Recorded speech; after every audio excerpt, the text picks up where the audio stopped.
I can't say good afternoon. In Slovenia it's good afternoon, but of course in different countries that participants come today, the IMTA alumni are, you know, from different time zones. So I would say hello and welcome to the great event, the great gathering of IMTA, IMTA, as we say, alumni.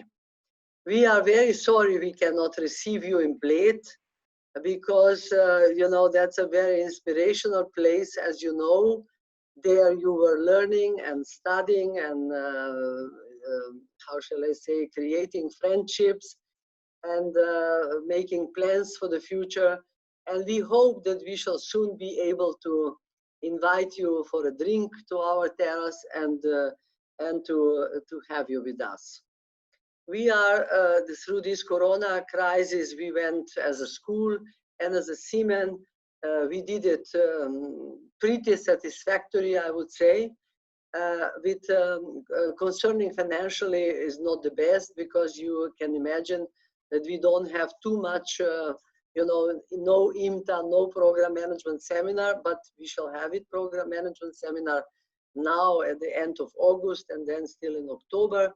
So, but Olga and her team, Tatjana and Shiva, they were creating the other part, which was very successful, and that is, you know, the webinars and launches and so on. So really, some great events happened in CEEMAN and also from the side of IMTA. We had recently, as you know, very interesting launch for IMTA launch, where the professors, all the faculty was participating, and the director of the school of the faculty, Jim Allard, and this was also for them a great meeting, because you know they are such a super team, and of course if you like each other, you start to miss each other. We had a very good launch also with business people like Lana Popovic from Coca-Cola and from Generali, the Austria, the general manager, and some others, and led by Sean Meehan from IMD Lausanne. So this was also another great event. And we had EdTech, which I think it could be also in the future very interesting for you. And Tatjana, our new colleague, whom you perhaps don't know yet, all of you, Tatjana and Shiva, whom you certainly know already because she's a longer time with us, they are together with Olga preparing this EdTech and you know, how to teach and to learn on a new way to be successful, not only with high touch, but also with high tech. So today, Olga, it was in fact, you know, the idea to have you here and to have alumni, Tatjana Volkova, Wolfgang Amann, Shiv Tripathi, and Vladimir Vulić, to talk, you know, to contribute and to organize and to lead the meeting with other alumni, I mean, with colleagues of everybody, and to see where do we stand now, and what would we like that is changing, and some innovations, etc., so that we are then continuing next year again on a, you know, proper way, and enriched by your comments and ideas. So thank you very much, first of all, to all speakers and guests today, guest speakers. Thank you very much, all guests today, all participants today. Olga will have more data, who are participating, from how many countries, you know, from which part of the IMTA and so on. We also hope that JB Kasarjian, who announced that most probably he will also join, will be there, or here, I can say, with us. So this will be, I'm sure, a great event. And of course, I'm also thanking very, very much Olga and her team for organizing all that. You know, this people understand this coronavirus times as a kind of vacations, but you know by yourself how hard you are working, and you know, because we have to change everything, and also the team of CEEMAN is working very, very hard. So thank you for being with us, to all of you. Thank you. Thank you, Danica, for your kind words and welcoming everybody. It's great to have you with us. It's great to have our speakers with us and other alumni and guests. And of course, JB, we are super happy to have you with us as well. This is a little bit different kind of a meeting, a little bit different kind of online event. Usually we had webinars where we would have just one-way communication from the speakers and then possibility for participants maybe to write some questions. This time we decided to make it more interactive. So you will see the chat is there for you to interact and to engage with each other. After the introductory speakers' inputs, we will also have possibility for other participants to share experience, comment, ask questions, interact. So you can see who are participants with us at the moment. We are more than 30 now, and around 60, a little bit more, have registered for the event.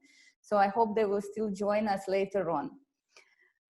So for now, I would kindly ask everyone to still keep their cameras off and microphones muted while we go through the introductory inputs that will hopefully provoke some further thinking, comments, discussions. I have just a couple of things for those who are maybe joining us for the first time, just to explain a little bit more what CEEMAN is and what IMTA is. And for those of you who were at IMTA in Bled, just to revoke some nice memories. So here we are. I'm actually today in Bled, in the office, and this is the view on the lake. There are not too many tourists these days, more swans than tourists, I would say, but still it's very beautiful, even though rainy today. And CEEMAN is now, in the meantime, a truly global association. We have members from more than 50 countries from all parts of the world, but still with the focus on dynamic societies. IMTA was established now more than 20 years ago. Last year, we celebrated 20 years of IMTA with the aim to facilitate faculty development, experience exchange on the issues related to teaching in management. Yeah, so it's a 2-week program where we focus both on general issues as well as discipline specific, a lot of emphasis and put on teaching with cases. We call it a high touch and high impact program because really the effects of it last for many years and sometimes decades. It's a lot of collaboration going on among alumni, and I hope some of our speakers will also share some of the examples today with you. So it's always a pleasure, and for me personally, very special time of the year in June to have IMTA here in Bled. And well, this time we cannot do it in person, but at least we can connect virtually. So today we have an IMTA global event, and tomorrow we have also a separate meeting organized by our Russian club, alumni club, for the Russian speaking colleagues. So if you speak Russian, please join us tomorrow as well. So here is some numbers about the impact of IMTA. So you can see it's now a community of more than 650 alumni from 51 countries. So an excellent network also for collaboration, for case writing, teaching, joint research, anything you might think of. And more than 20% now are also in senior management positions. So actually all the speakers that we have here with us today are in this position as well, and many others too. So great power of the network just to build on. Just a quick word about our upcoming events. Besides the IMTA Russian meeting tomorrow, we invite you kindly to the program management seminar, or maybe it might be interesting for your colleagues that work in program management. So it's for program managers and administrators, how to organize successful, effective education programs. We will run it online this time, with 2 modules and individual mentoring in between. So it's a great opportunity to sharpen some of the skills before and during the next semester.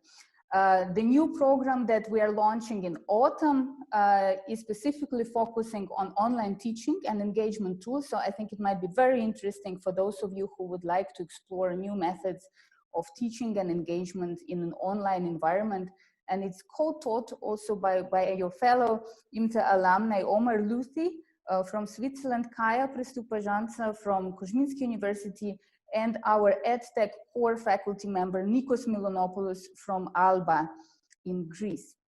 And another thing that I wanted to point your attention towards is the CEEMAN annual conference that we will also run online in September. And here we invite contributions from faculty and researchers for the poster session. And please have a look at it. Let me know if you have any questions. I'll be happy to answer you. All our team will be happy to support you. You can find more information on the website. So that's from my side. And now I would like to invite Vanya Vulić, Vladimir Vulić, we call him Vanya. Vanya, hello. Vanya is joining us from Budva in Montenegro. And he will help lead this first part with the inputs from Wolfgang, Shiv, and Tatjana. And maybe Wolfgang, Shiv, and Tatjana, just if you could join us a little bit so that we see you, you know, and now, and then afterwards, we will actually ask also for reflections, for additional comments from everyone else. So Vanya, the floor is yours. I go silent. Please enjoy. Thank you, Olga, for the wonderful introduction. And thank you, Danica, also for the very kind words. And you know that it's an IMTA event when the hugging has already started. So even before the actual event started, Radmila and the others are already hugging in the comments section. And Tatjana said that it would be the best if we save the hug for the end once we are all on camera. And I really look forward to doing it. So my name is Vladimir Vulić. However, as Olga said, everyone calls me Vanya. I'm from Montenegro and I'm IMTA 2005 alumnus.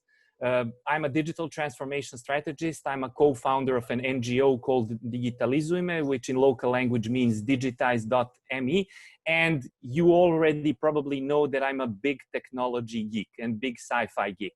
The one thing that bothered me the most during previous 10 to 15 years was that we've all heard things like all this technology is making us antisocial. And we've been hearing it over and over and over again. And if you're into innovation, the one thing we've heard was that we were promised flying cars and the only thing that we've got was social media and video conferencing. Well, guess what?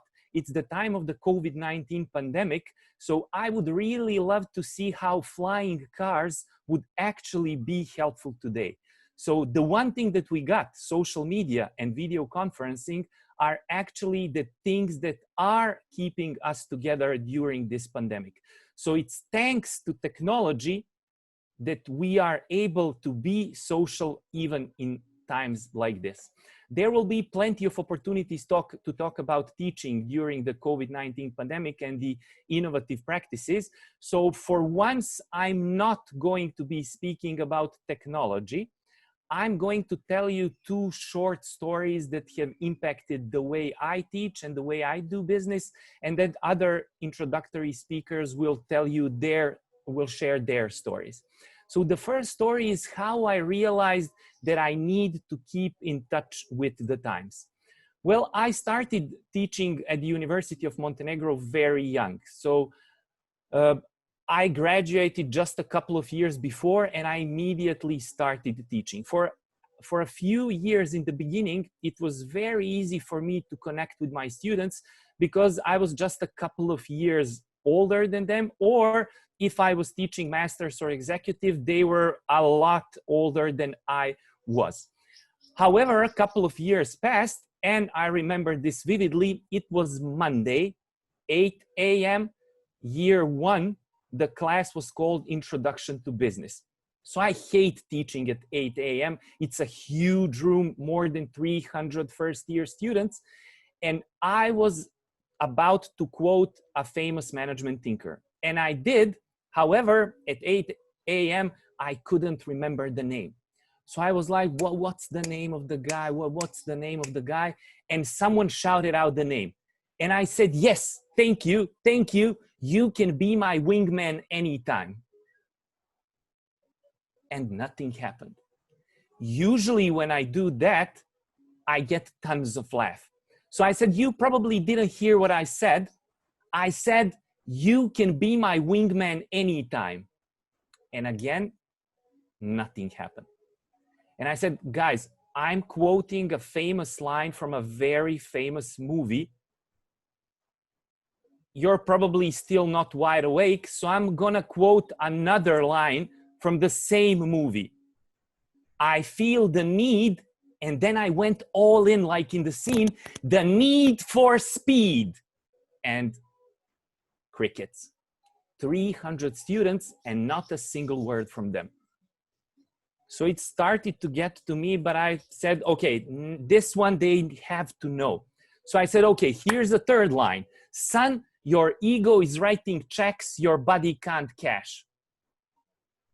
And at that point in time, I lost them completely. So I was becoming really desperate, and I said, okay, this is one last line. Take me to bed or lose me forever. And then I was like, oh, come on. You're the first year student working with first year students. You cannot say stuff like this. So I said, okay, guys, what's Tom Cruise's most famous movie?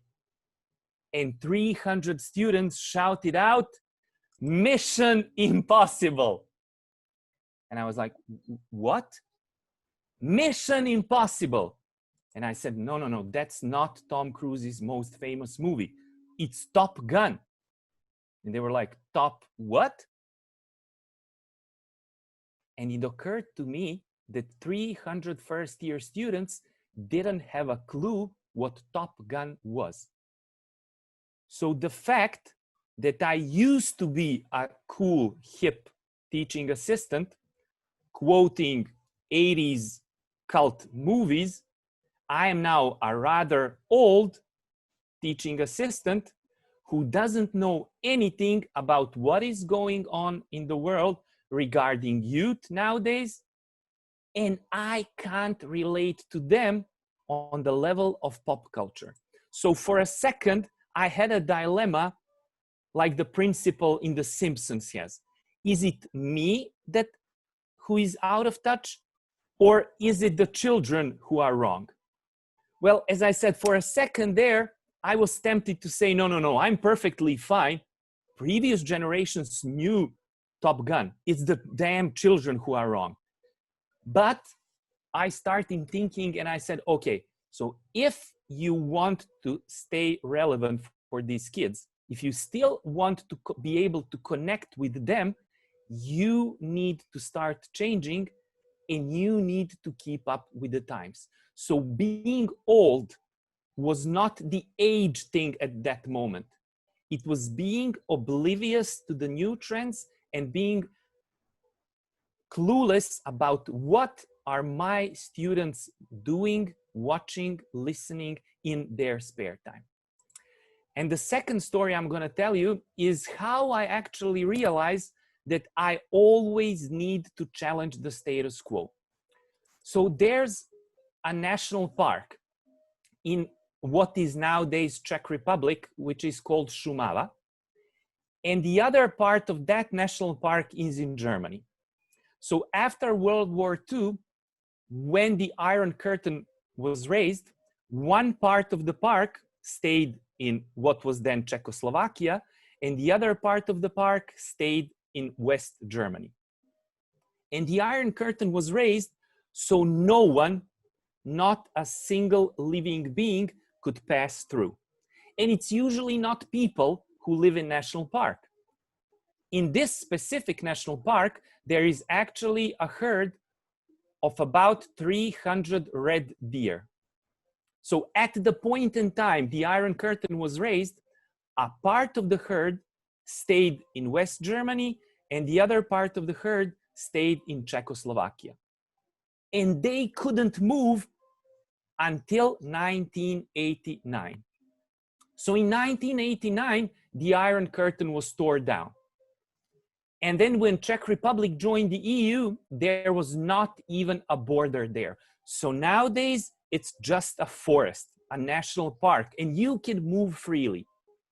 So in 2005, scientists from a university in Czech Republic did a 6-year study.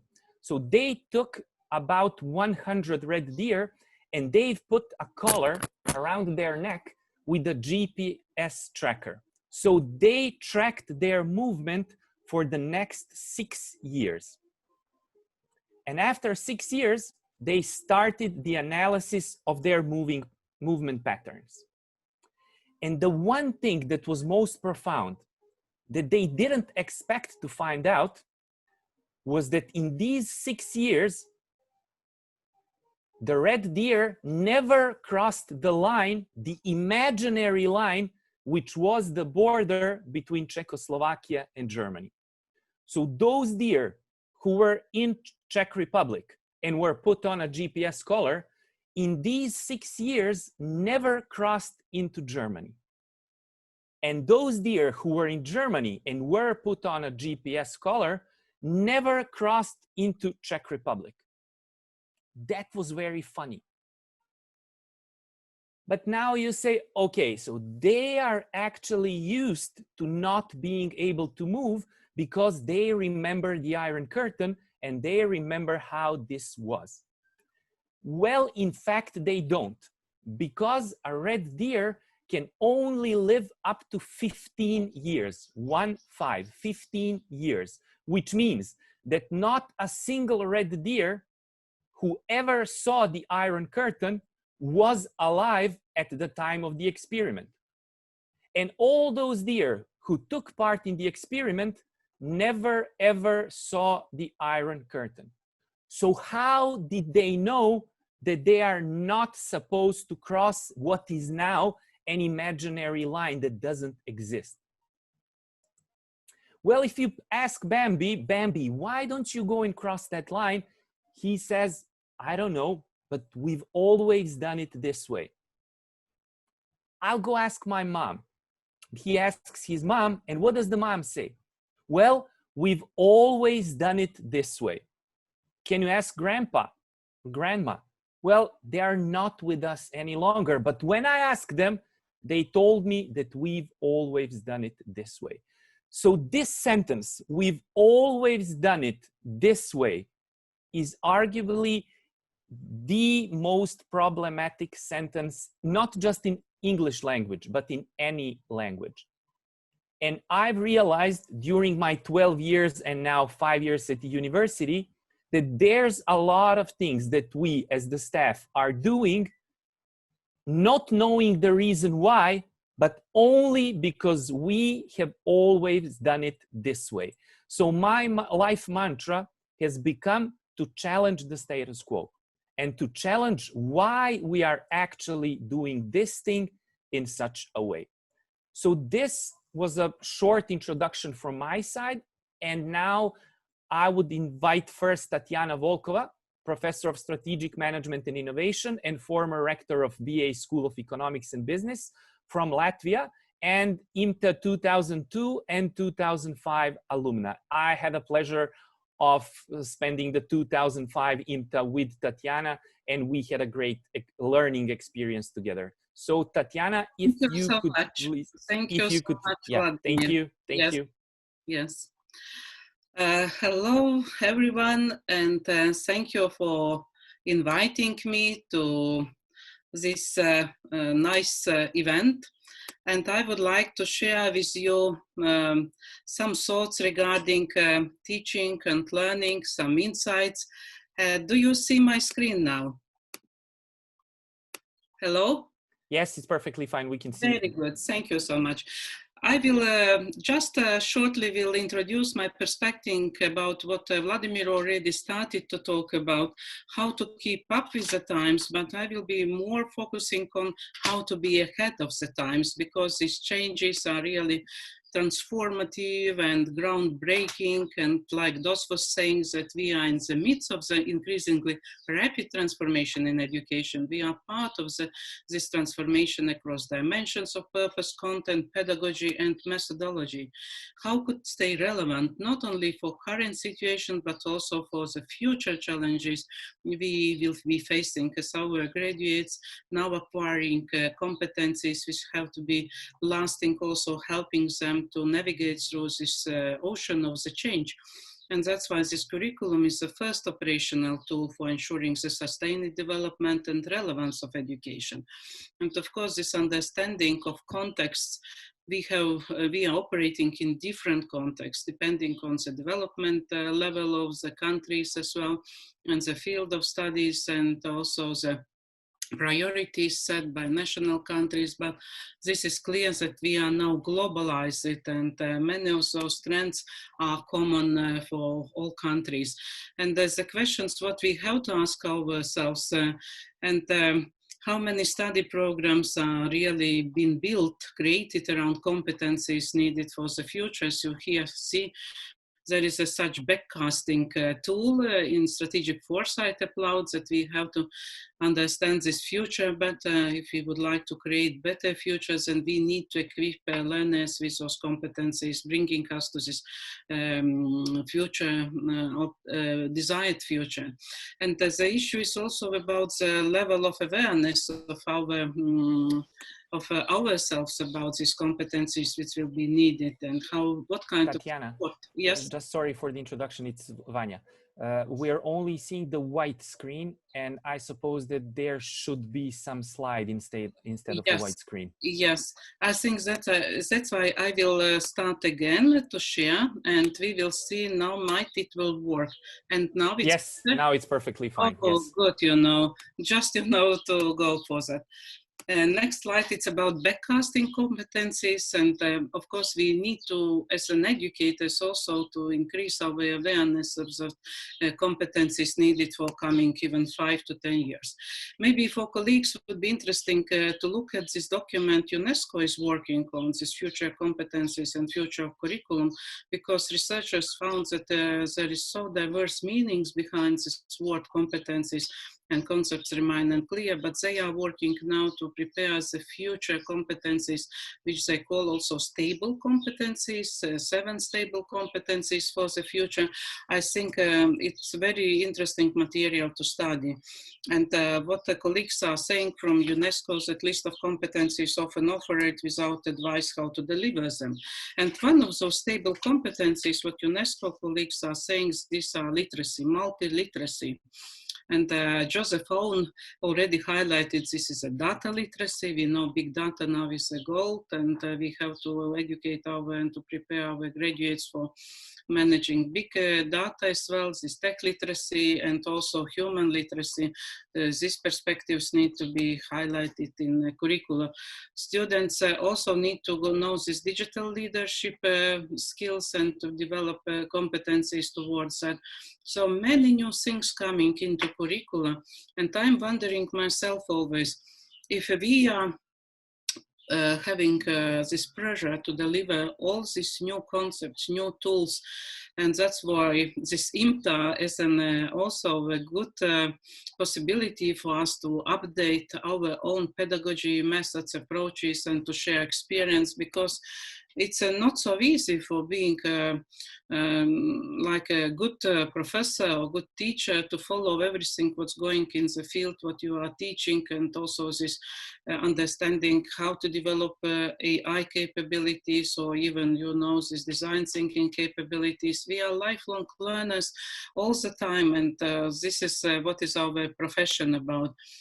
And what is needed also to master different types of innovations, understandings that innovation, it's so broad topic now, so many different types, many different drivers of innovation, which is now really the source for further development of organizations, individuals, and societies. And under each of those names, there are concepts and there are management approaches. This also put pressure to us as educators in management to get understanding what's going on. And one of the last slides I would like to say is that only one way to maintain competitive advantage is unique skills of human resources. We know that we are moving and living more in service-oriented societies, and that's why these human skills will be relevant for coming years without any problem. In order to finalize, we've been talking a lot during last decade about fourth industrial revolution, but now we are living and moving very fast towards the fifth industrial revolution, because colleagues from India already found that there is a 1/5 element missing here, and this is humans, because these all technologies need to empower humans to increase well-being, and that is how everything comes together around humans and well-being. The student-centered environment we've been also asked to deliver, but from experience I could say that it's almost personalized education, and it's again pressure to follow individual paths of our learners. And this, the issue is how to deliver it, and it requires more and more work of hours and feedback delivery. And one great tool also CEEMAN is offering, I have to say a few words about it. Probably you all know there is the CEEMAN International Quality Assurance Services for higher education institutions, not only for business schools, for universities also. And this is a really very, very nice way how to, through this accreditation, to understand the broader context and how to foster the process of continuous improvement, getting feedback from experts visiting your university or business school, because experts are very experienced, and CEEMAN equal input towards matching better, delivering relevance and excellence in the activities you all are doing. It's a very efficient and effective way how to reflect what we are doing. This is a small contribution from my side, and I think that we all are now in the same boat, and I wish only strength and courage and patience to passion to navigate through these changes and to enjoy work what we are doing, and to be relevant not only for today but also for the future. Thank you. Thank you, Tatjana, for the lovely introductory talk and for some very nice slides. I really appreciate it. And now I would love to invite Wolfgang Amann, the Academic Program Director of HSE Paris, Qatar, and the alumnus of IMTA 2016. Wolfgang is calling from sizzling hot Qatar today, where it's about 40 degrees. Wolfgang? Thank you, Vladimir. My screen is still blocked. I cannot switch the camera on yet. Now I'm able to. Thank you, Tatjana, for your thoughts. I very much fully agree with them. What you shared makes a lot of sense. I also think we need to advance progress rapidly. I see three forces at work, and if that's okay with you, let me share them in the following, without slides, more orally. The first thing is PRIME, Principles of Responsible Management Education, which entices us to make progress. And in 2014, 2015, the seventh addendum principle was added. It hasn't made it to a full principle status yet, but it's always written below. And it basically says we need to become role models in our institutions as well. We need to walk the talk. And I think that is fostering a lot of innovation that we see around, because we need to report on this progress. It's sort of an expectation that the environment has for us. So the addendum principle of the PRIME is a good motivator and catalyzer for change. The second force that I see at work is that we really are at a break point in our times. So far, whatever we've been teaching for the last decades or longer can very much be part of what we still can call Aristotle's concept of phronesis, practical wisdom. over one's lifetime, first at the bachelor level, then at the master level, and maybe doctorate level or executive education, we accumulate knowledge, we accumulate wisdom, very much in line what Aristotle mentioned, millennia ago. But I think nowadays we have a tremendously different situation. What we need is not a accumulation of things over decades. We actually have to have often a beginner's, an empty mind. So to really start an analysis in a very fresh way. So this accumulation does not make sense the way it does. Also, when Aristotle spoke about wisdom, he referred to the ability to know what to do no matter what the situation is. Nowadays, if any leader assumes to have this ability, probably we would call it arrogance. The situations are often so complex that we basically need to learn more and first how to cope with the situation first before we then make such claims. So as we live in a time where we need a new concept of practical wisdom, we need to change what we do in our schools. And the third factor also is very much in line with what Tatjana just mentioned, inspire teachers for great learners. We need to add much more value to our program offerings. Money gets tighter, there's more competition, the internet gives much more transparency of what others offer. So we cannot simply run the same case studies, the same curricula as others would. So in that sense, one of the forces for innovations is this competition, our obligation to add more value. And one of the things I think we also need to walk our talk on is to be creative and innovate ourselves much more. We expect our students to be creative and create their own knowledge with the help of case studies. Why wouldn't faculty members do exactly the same? One of the ideas I've been working on together with colleagues is the idea of learning style versatility. So the message is, let's forget all about knowledge, because knowledge will be dated soon. It might not be situational, contextual enough. Let's focus merely on the learning skills. And this goes beyond what the literature calls metacognition. This is really on the self-system level. How do we jump on new topics? How can we sustain the energy, the motivation when it comes to learning? I think this is where we really need to make much more progress, and we can. Having said that, I would like to hand back over to you, Vladimir. Thank you for a brief moment to share my thoughts, and it's great to connect with all of you today. Thank you, Wolfgang, for some very, very quality insights and the aspect of the beginner's mind and why do we need a big reset from time to time nowadays. Okay, so next up is Shiv Tripathi, Dean and Professor of IIHMR University in India and IMTA 2014 alumnus. Shiv, could you give us your introductory talk? Thank you very much, Vladimir, and it's really wonderful to join this panel. Greetings from India to each and everyone, and it's really great to connect with everyone after a long time. I will be extending some of the issues what already my previous speakers have shared about, and particularly Wolfgang mentioned about walking the talk and innovation, the context that we have today. There are a few things that I look into, and as we find that what is happening around us as an educator in management. One is the changes, fast changes in the style of learning.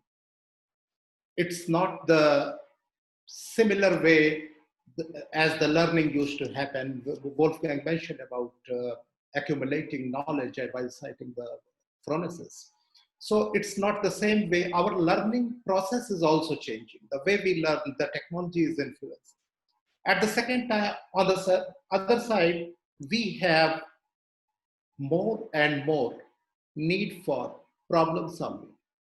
It's not the knowledge or skill or the attitude alone.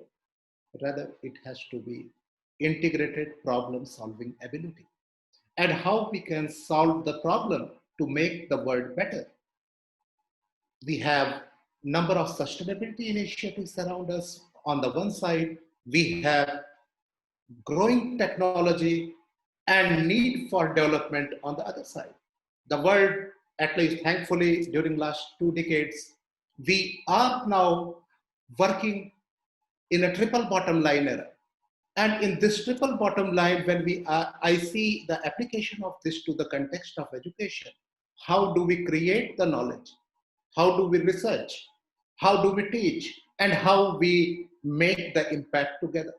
So now there has to be complete shift in the role of the educators, whether it is in business, in management, or in any other field.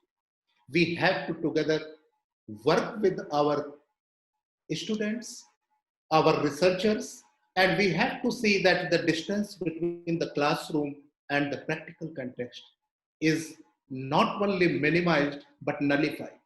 So we can help in problem solving. The more and more we can integrate the research and teaching together in partnership. Now this leads to another issue. In what way we should be innovating? Can we continue with the conventional research methodologies? Should we not innovate in terms of how do we create the knowledge? It's not only innovation about finding the solution. We also have a responsibility for innovation towards the way we deliver in the classroom, the way we create the knowledge. The COVID has given this, and we experienced while we were engaging with our students during last few months. I would like to briefly mention that our students, they are coming to the Zoom, they are coming to some other platform, we are delivering, and then another issue popped up. That was how to ensure the objectivity in the assessment. Are we going to test the competencies and accomplishment of the learning outcomes in the same way as we used to do in past? If not, then how we should innovate?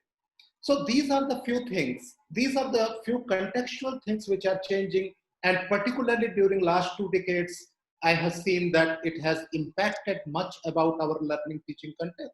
So let's find the way forward, how we can further enhance and deliver in terms of innovation in teaching, research, and for making the impact. Thank you very much. Thank you, Shiv. I really appreciated your insights on the responsibility to innovate. And the one thing that especially struck me was when you said that we need to fundamentally change the way we create and the way we deliver in classroom. So now, after the introductory talks, I would invite Tatjana, Wolfgang, and Shiv to turn back on their cameras, as I will have, let's say, 2 questions for them, and then we will open the floor to all other IMTA alumni. So Tatjana, Wolfgang, and Shiv, please. Yes, I can see you all now. Okay, so as Shiv made a perfect introduction to my question, what has been the one thing you have personally learned about online teaching since COVID-19 pandemic started? Like, could you share at least one tip from your personal experience for the others? Tatjana, if you may start. Yes, because this one thing from COVID, as we move it to this online teaching, what I have learned, I have to be very passionate about the behavior of students, because not all students, are showing up during classes, and we are talking with black boxes. And this is really sometimes you have to be creative to find out, are they in class, are they actively participate? That's why different other tools being used to engage them into class by asking personal questions, by putting, different surveys online and so on.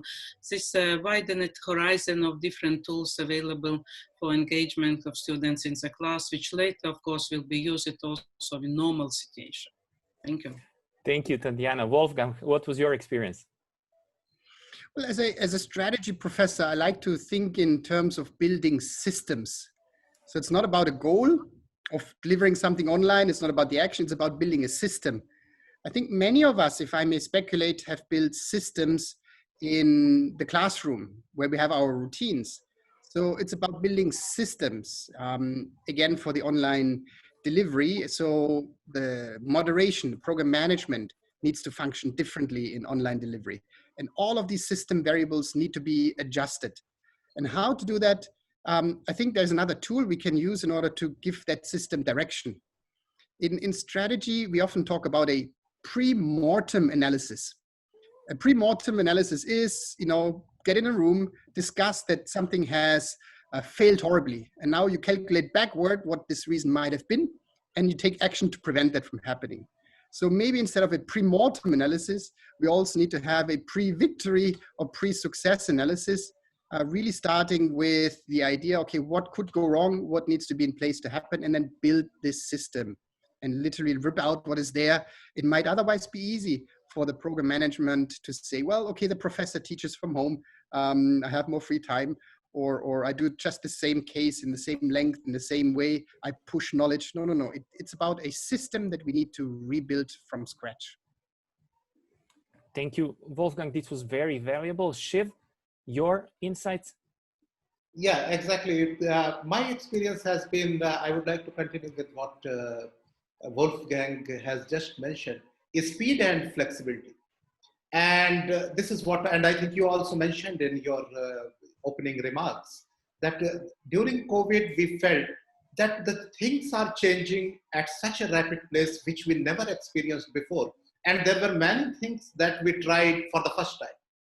So how the students are learning, how they are getting adjusted to the online system, how they are, the way they are asking the questions. So how quickly we can adjust to that and how we can respond to that. So speed and flexibility, these are the two things that I learned. Thank you, Shiv. One last question before we turn it on to the others in this meeting is, we have witnessed that the top business schools have started producing tons and tons and tons of content, webinars, podcasts, blog posts, ebooks, and most of them are available completely for free online.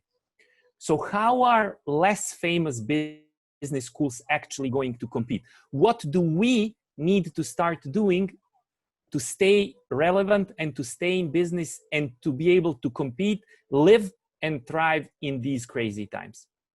Tatjana, would you like to kick off? Maybe yeah, for answering your question about how to stay relevant and what will differ us from the other offers, I think the first is attitude towards the students and these values of specific business school or educators and personalization, and this is like to say the relationships with our students and alumni, which gives recommendations to study in particular program or particular business school. And that's why also localizing these competencies towards regional development needs to understand our students so well that we adjust our content to their specific needs, of course keeping in mind the good basis for academic education too. Thank you. Thank you, Tatjana. This is already the third time that the panel has mentioned the need to adapt the material that we are going to use online. Wolfgang? I fully agree with the need to make it much more locally specific and relevant. What happens in America might well be relevant for America, but in different parts of the world, it might still be a bit different. What I think is also relevant is two things. One is to be different.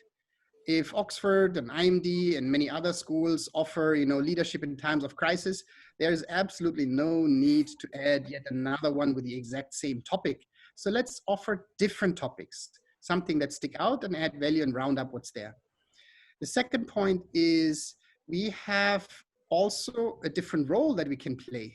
Instead of trying to push content as well, let's be a platform, let's be a broker for information of such sessions. We can make it much more personal for our program participants and alums to point them to different sessions that are going on at other schools. So instead of managing content push, we manage the network, which is our value added, and it's different and unique. Thank you, Wolfgang. I really appreciate it. And now, Shiv, your inputs on this topic. Just two things. One is, I think that we need to change the way we used to rank and see the business schools. The big versus small, or the local versus global. And the ranking parameters itself may not continue to be the same the way world is changing. So it's not about more and more of knowledge creation, but rather it's more about solving the problem. And we can have now a huge amount of knowledge coming from top 20, 30, 50 B schools worldwide. But if we cannot apply to the context to solve the problem of fellow human beings, that knowledge is of no use. And a type of ecosystem which has been created, like where knowledge, we as an educator, when I say it means a group or an educator as a community, we started responding to the need of the certain corporates and capitalistic driven society. And that's what we called as management. And as a result, we have seen today what is happening. It's now no more going to be a product. A degree in business is no more going to be a product. It's going to be more a philosophy and how we are going to help the people through the management education. Thank you. Thank you, Shiv, and thank you for pointing out the crucial importance of context. So thank you all, Tatjana, Shiv, and Wolfgang, for the introductory talks. And now we have a special guest, JB Kasarjian, one of my favorite professors ever, and one of the professors that has impacted my teaching the most, and not just my teaching, but my life the most. So JB, if you could turn your camera on. Yes, we see you, JB.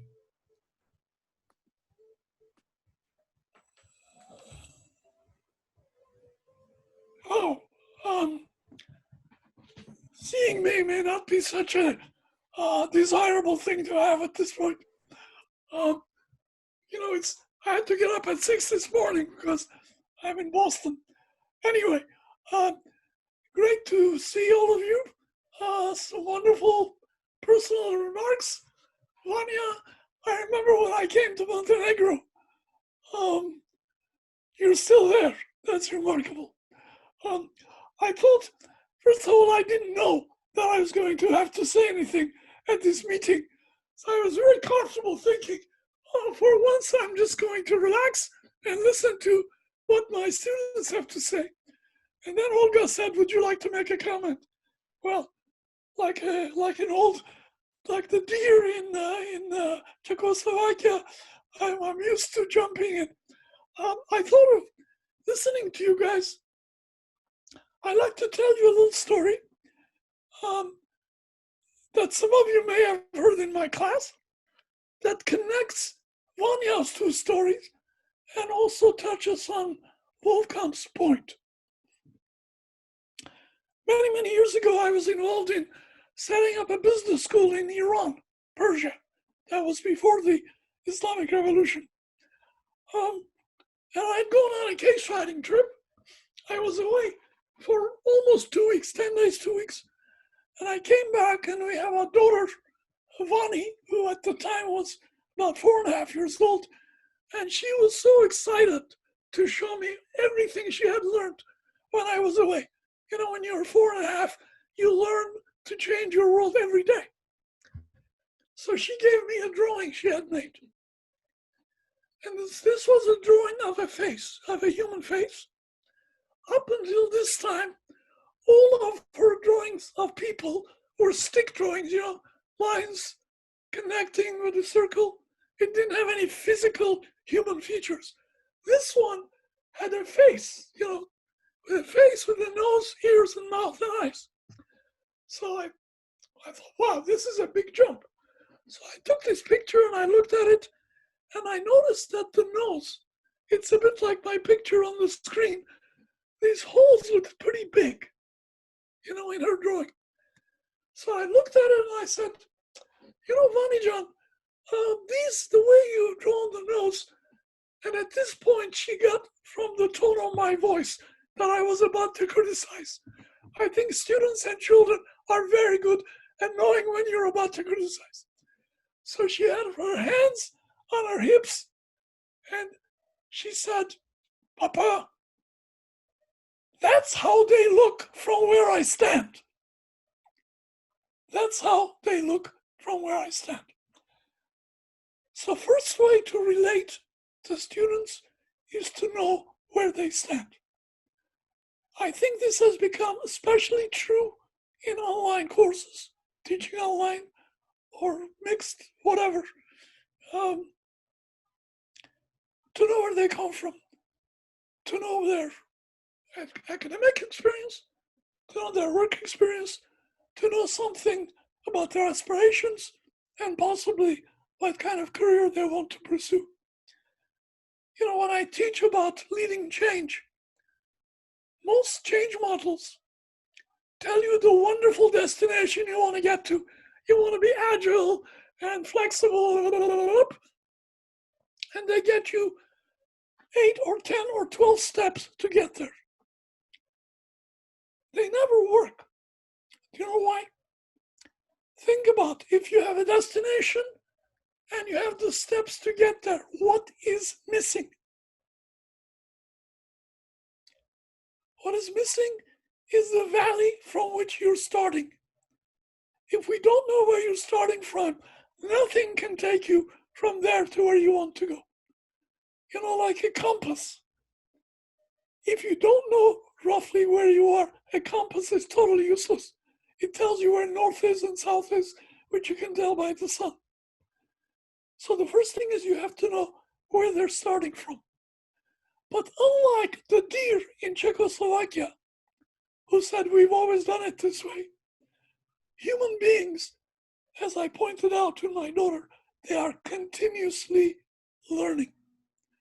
My wife, who is considerably smarter than I am, one of her famous sayings, which Harvard asked her permission to use on one of their brochures, is almost everything in excess is toxic, with the possible exception of learning.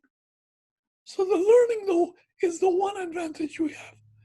And I think the great challenge we have in our calling of shaping human minds and sometimes human lives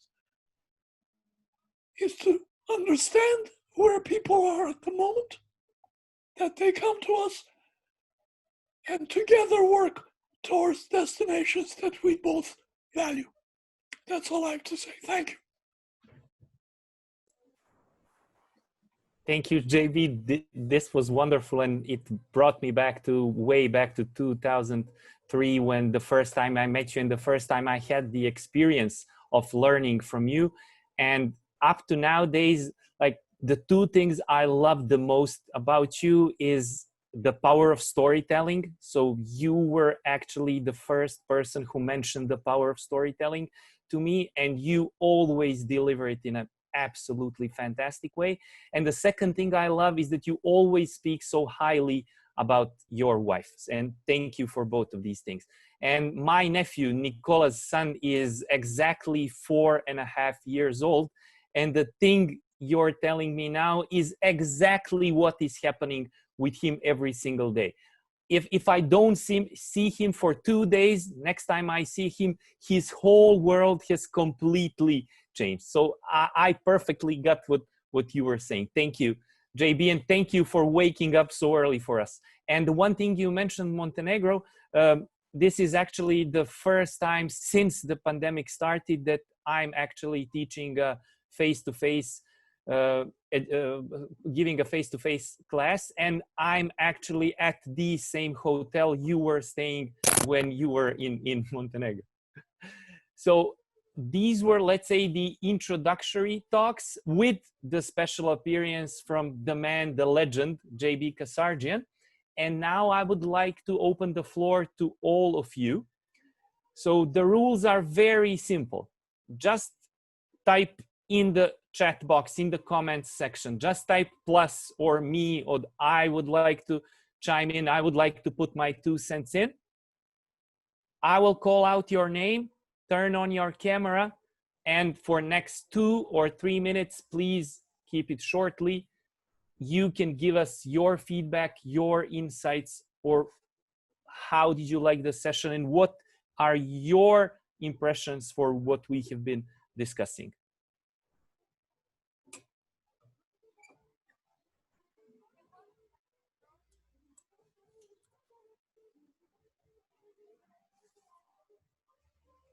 There was a lot of chatter online in the chat box. So if you want to go live now and speak your mind, just type it in the comments box and I will ask you for a quick comment.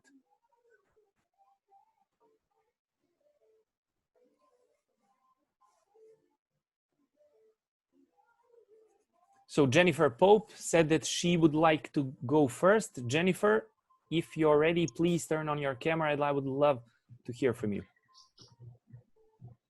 Okay, yes. Hi. Hi. I'm here. And yes, it's still very early in the morning for us here in the US. So I totally empathize with JB having to get up really early in the morning to be ready for this, but I did not want to miss it. I always enjoy seeing IMTA alums. I was an IMTA alum in 17 and 19, so fairly recent. But I do think that there's a lot going on with management education now and everything that's happening with the pandemic and how it's shaping how people are moving forward. Here in the US, at least, we are not, for the most part, going to be meeting face-to-face anytime soon and with our students, just because, as you guys I'm sure have heard on the news, the pandemic is raging out of control in some parts of the country. But I've had some interesting challenges moving online and being completely asynchronous. And I think one of the challenges we need to look at is how do you make that connection to the students that JB talked about when you actually never even meet them, even virtually? And how do you make that? And if anybody has some comments on how to do that and for me to do it better, because I will admit that's something I'm struggling with since I never meet with my students to make that connection with them. I mean, I've asked them about where they're coming from and where they want to go, but still, I don't think it's the same. So I'm just looking for some feedback if anybody has it. I mean, we're in a room of brilliant people, so that's why I'm looking for the feedback. Okay, thanks, Jennifer. I'm sure someone apart from the, let's say, the panelists will be able to give their feedback and their personal impressions. And from what I see, Alexander Sudarkin has applied to speak. Alexander, are you there? Yep. Yes, hello? I can see you. Thank you. Yeah. Hello, everyone. Greetings from Kyiv, Ukraine. Some of the things I would like to share, I will be talking in the Russian-speaking community of IMTA tomorrow more about that, but today, just 3 things. And Jennifer, you have a wonderful question about how do you introduce the school to people who you haven't seen in person. Actually, this is exactly the question we're working now as consultants with some of the management staff of our clients, because during the recent 2 or 3 months, they just said, we have to hire new people and we don't know what to tell them about our company, because normally we have an onboarding process when we brought people in and we were describing about the company, how do we do things here. Right now, they say we have to do everything the same, but on the remote. So we literally make a video of the office inside, how it looks, where you will sit when the pandemic is over, and who and what and where, and you introduce the company literally without bringing people in. The second thing that helps a lot is creating some ad hocness to communication. Right now, when you make a Zoom call, you have to have a reason and you have to have expected outcomes. When we're in a real face-to-face mode, we don't have to do that. So how can you just chat without making a call to chat? And the virtual chat boxes like ongoing channel via Skype or whatever, where people can join, chat, and leave without a specific purpose, help a lot. So these are the things answering your fantastic question, Jennifer, that's for you. And I would like to add 2 more little things about my own experience in teaching online. First of all, we teach synchronously. We don't really go into asynchronous mode. We don't want to, compete with Coursera. They do fantastic things there.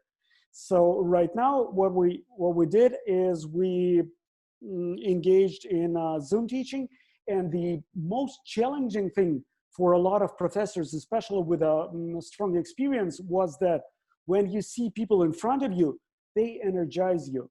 They make you feel that you are there. Their eyes, their questions, all of that makes you, feel energetic when you speak. When you're in front of Zoom, you have to, basically, when you say you have to imagine all of that. And that's the skill we never had to master. We professors, now we have to imagine that even if the person is without the camera off, he or she has emotions.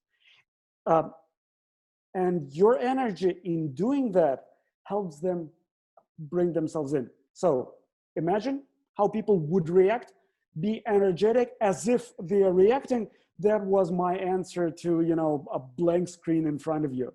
And that gave a lot of energy in chats and stuff.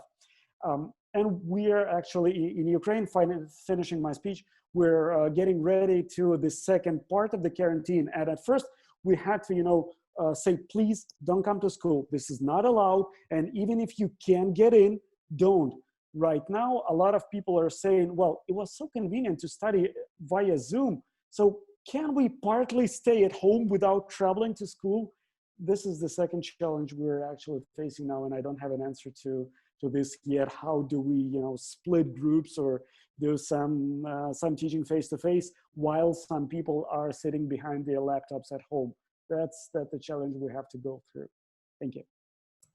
Thank you, Alexander. This was very impressive, and Tatjana says that she absolutely loves the CEEMAN certificates in the background. Thank you for sharing your story. The one thing, what you mentioned, the one thing I really find hard to do is actually trying to tell a compelling story in front of a blank screen or black box, as Tatjana said.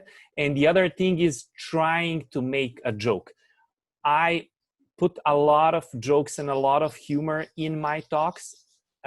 However, it's not easy when you're doing it via Zoom, because you almost never get any feedback, especially since most of the students prefer to have their cameras off. In the meantime, we have Kostel, who wants to share his story. So Kostel, if you're there. Yes, Kostel, we can see you. You're still muted. Please unmute your microphone. Sorry. Okay. Yes, we can hear you now. Thank you, Kostel. Okay. I just want to share some tools and approaches we use in our courses for coach training. And we are using sometimes kind of questionnaire in order to know better, let's say, the participants. And the way we are applying is making the answers by themselves first and then sharing with each other. So first of all, for us, it's important to know each other because they participate and will spend a lot of time together. And then one of, let's say, interesting and creative ways is to make the one who heard the answers of the other person tell what it remains from the answers. What he remembers, what he understood from, let's say, the presentation the other guy made through the answers he has given. So there are a lot of creative ways, let's say, to connect with people and make them know each other better, and we, at the same time, knowing each other better about them. Games, such kind of games, let's say. That's all. Thank you. Thank you, Kostel, for sharing your story. Before I give the word to Rafal, I need to read a comment from Kemal, who says, I use meditation before I lecture. In order to do a webinar, I would use about 5 minutes of meditation using content I find online to relax them. Eventually, students would get comfortable and even turn on their cameras while being in their pajamas.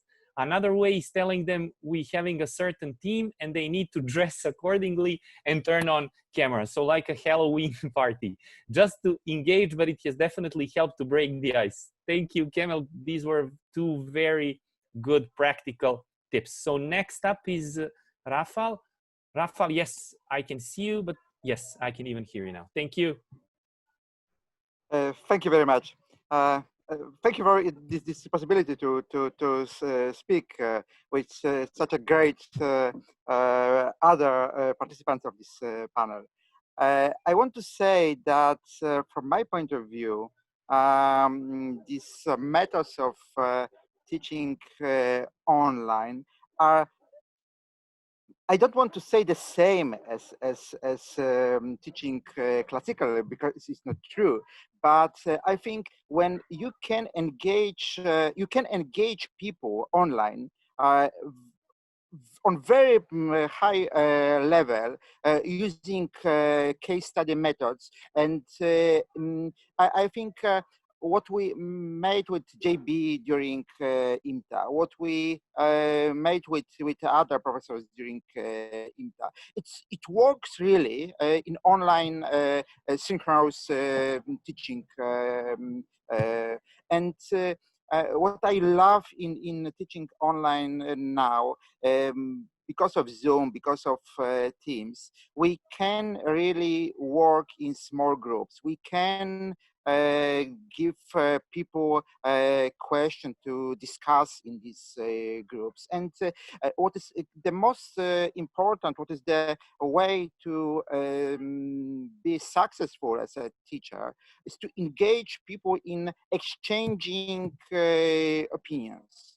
And my impression is that it's possible using online methods. And as I said, if you are good in engaging people in a real in teaching in class, in learning class, you can engage people also during online teaching, and only give them the possibility to speak, give them the possibility to say something controversial, to argue with others. This engagement is absolutely possible online, and it's a little bit surprising for me, because 3 months ago I started my adventure with teaching online, and I remember the last class with students before this pandemic, and we knew already that we will probably have to start classes online. And I remember that for me it was hard to imagine that we can do it this way. But after weeks or 2 weeks, I really had such an impression that all is possible. Only give people to exchange ideas. And second, very how to say, technical tip: force people to switch on cameras. It's much better to create this relationship, to exchange these ideas, when you can see faces on the screen. And now in my MBA program in Poland, at Warsaw School of Economics, we made such a agreement with students that all cameras have to be switched on, and really it gives quite a good quality of this learning process. It's all from my side. Thank you. Thank you, Rafał, for a great personal experience, and thank you for sharing some tips. Personally, I found the case study analysis part to be, let's say, much better online than I was initially hoping so. So my expectations were rather low. However, the experience has been good. Probably not up to par with face-to-face teaching, but it was really good. The discussion part might be even better thanks to Zoom breakout rooms. The one thing I love is the ability to have whoever I want as a guest speaker during the class thanks to Zoom. So in physical situations, that's very hard to do. Most of the times it's impossible, but thanks to Zoom and thanks to the opportunity to have anyone tune in from anywhere.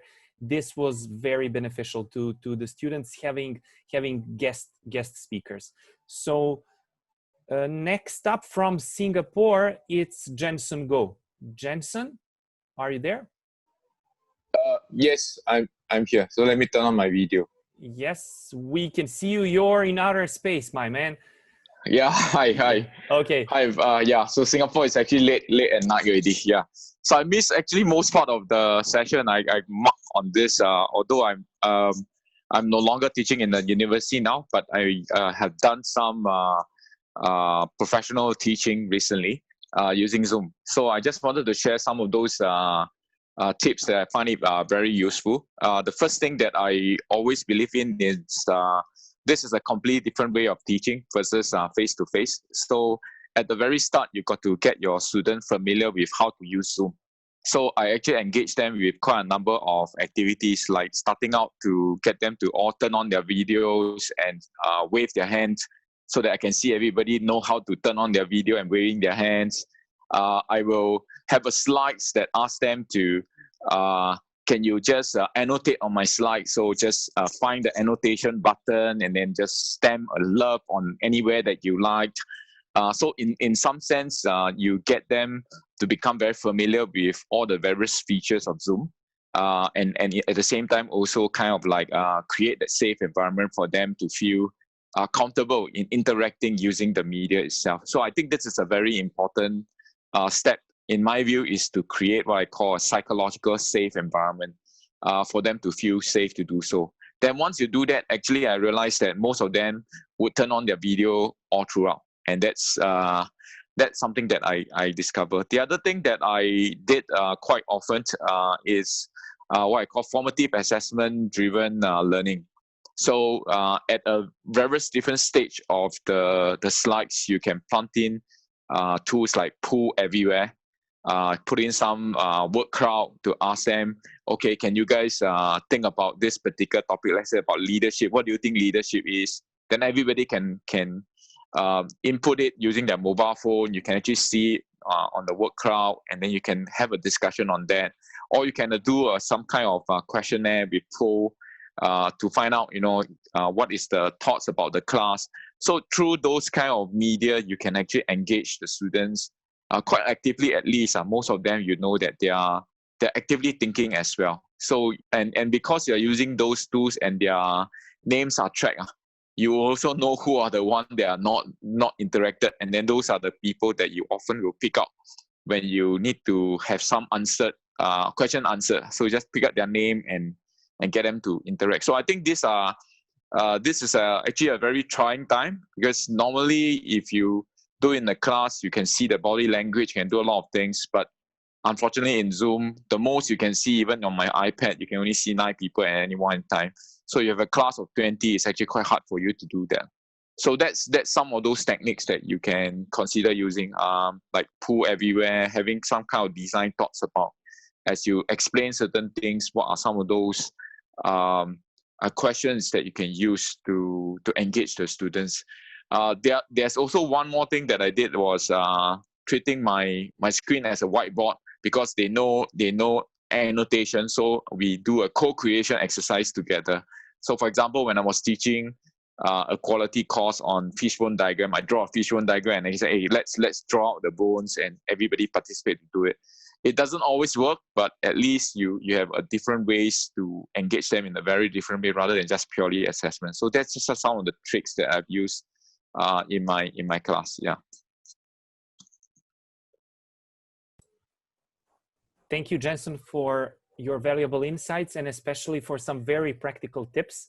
The one thing I didn't use during my initial few days of online teaching was online polls. I didn't found them to be very, very valuable personally, so I thought that most of the students would get it the same way. However, after 2 days, I wanted specific inputs on camera from all of the students, telling me what they did like, what they didn't like, and what would they want me to improve. And a lot of them specifically mentioned having online polls during classes. So it wasn't enough for them, or for some of them, to discuss, to talk, to have the chat window functionality turned on. They wanted specifically to have polls implemented during the class. And then I did what Jensen was saying. I did word clouds for some of the things we did. The one thing I loved with previous webinars the CEEMAN was doing, that Olga and the team started implementing polls from the very first webinar. Okay, so we are approaching the end of the time slot for this webinar. Is there anyone who would like to say something before? Yes, Jennifer, please. The floor is all yours. Okay, I can't start the video, but other than that, it says the host has stopped it, so it won't let me start my video. But I did want to say one of the things that I'm dealing with is I'm trying to teach a case now in my class, and since I am teaching it 100% asynchronously by dictate of my university, that has informed us we cannot have any synchronous sessions at all. Yeah, trust me, it's been a struggle.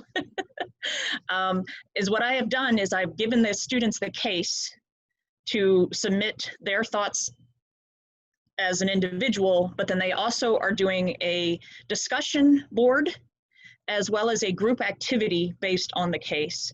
And I'm hoping that that will give enough input and collaboration with the case, just because I'm not allowed to meet with them synchronously by dictate of the university, unfortunately. So that's just what I wanted to say. And I can let you guys know later how well it goes, but I'm in the middle of it right now and trying to get it to work. Hopefully it'll work. Thank you, Jennifer, and fingers crossed from my side. This is the world's first, at least for me. Yeah, I hope you will the first for me. go through this. So as Radmila, Tatjana, Olga, and the others said, in the end, could you please all turn on your cameras and let's do a group hug. Come on, we can have even more cameras turned on.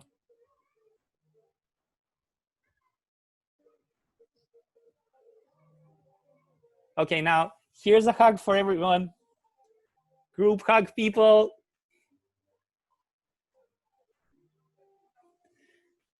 Thank you. It's been a pleasure seeing you all. Thank you, Danica. Thank you, Olga. Thank you, Tatjana. Thank you, Shiva. And thank all of you. And thank you, JB, for taking your time to do this great online event.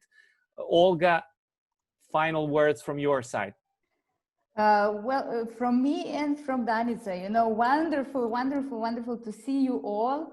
Not such a big number, but still, you know, wonderful to see everyone in person, at least on the screen, to share the hug, to share some of the stories and experience. There is much more experience within this wonderful group. So I hope it keeps going, you know, and we continue sharing. From our side, what I can promise you is that we will continue supporting this exchange and continue supporting you with more online and in-person events.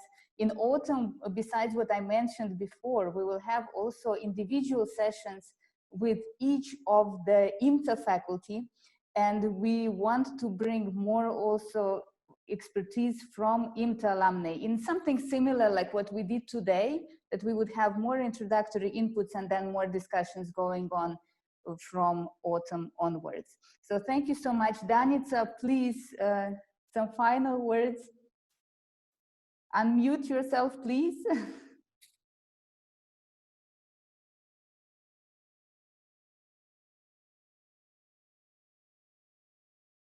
Let me see what's happening there. Can you unmute yourself? Yeah, try. There you go. I'm sorry, I was pressing many times, but it did not go. So I enjoyed it. I enjoyed it very, very much, and I learned something from you all. Thank you very, very much. And Vladimir, you were really fantastically leading everything. And I'm so happy that JB found the time to be with you and with us. So thank you very much. And, you know, be great. Try to invent more and let us then become, you know, let us create a great teams of teaching others, learning others, you know, how to become better teacher. This is your mission, and you can do it once again. So thank you, and take care of yourself. Thank you. Bye.